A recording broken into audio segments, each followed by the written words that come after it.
by Yevgeny Prigozhin, who is a close associate of the president of the Russian Federation, Mr. Vladimir Putin.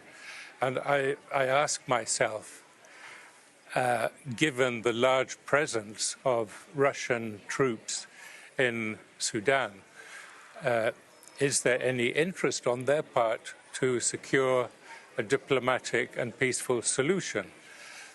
I have my reservations, and therefore until we have a much clearer and stronger diplomatic initiative, particularly from the African nations.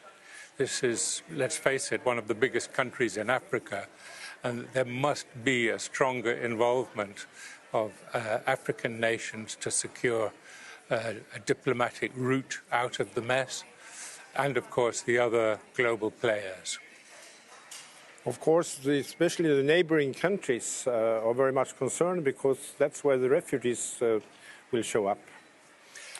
It's difficult for Ethiopia to get too involved, although they are themselves very strong supporters of the African Union, because they have their own problems at the moment, trying to stabilize the domestic political situation in their country. But perhaps Kenya,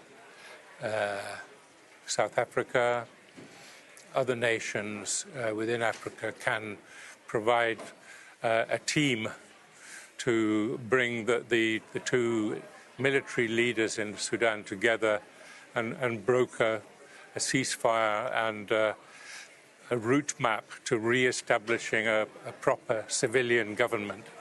What about Egypt? They also have a general as a president. By all means, yes. It's not for me to dictate who should be sending their diplomats to solve the issue, but they would be a good candidate also, in my opinion.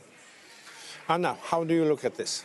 Well, I think the complexity is that there is no linear conflict. It's not only between two generals that are fighting for power and who are belligerent, because there are a number of conflicts which are intertwined. First of all, we shouldn't skip the fact that Sudan is a country of young people, and they have great frustration about what happened after the revolution, because after that there were years of COVID, of pandemic, when nothing moved. And of course now we see that Biden administration is trying to catch up. So they allocated almost 300 million last year for humanitarian needs, but I'm afraid that this came a little bit too late, because the frustration was already there.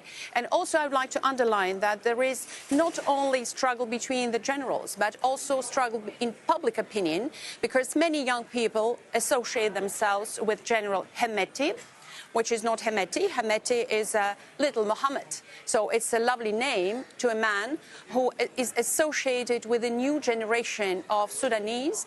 He comes from a very poor clan, from Darfur.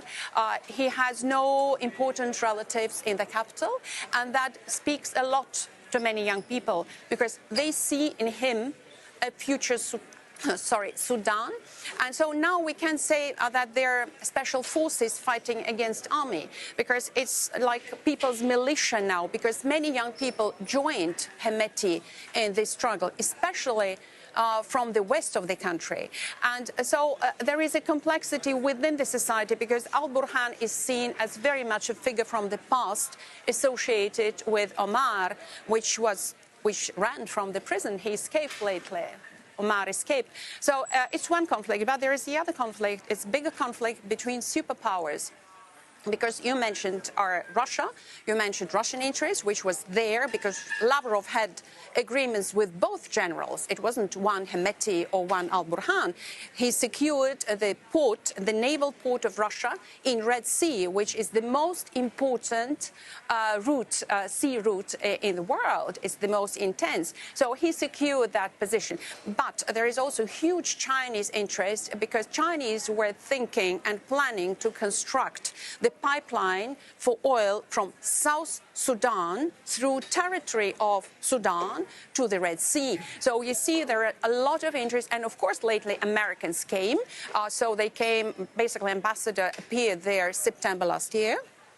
And first thing he said that there should be no Russian naval port. So there was also old good struggle between superpowers in the style of Cold War. There is Chinese factor. There are factors within the society. So they're young and old, and all that adds to complexity, and it's certain symbiosis of conflicts, I think, and that's what makes it so difficult. Oh, thank you very much. You seem to be very knowledgeable about Sudan. Martin, any comments on this? I think both aspects were very important to show the complexity, the real complexity and the nature of this conflict that we are dealing with. And indeed, I think what is very worrying, if you are looking at the neighboring countries and the past of the region, under al-Bashir, some of the greatest investments were made by the Chinese. They have developed Port Sudan as a port. They have built out the infrastructure as far as roads, network, mines are concerned. So the Chinese have a decade-long or many decades of economic presence and vested interests in the country. The Russians have been backing the military, both sides, but since one of the sides have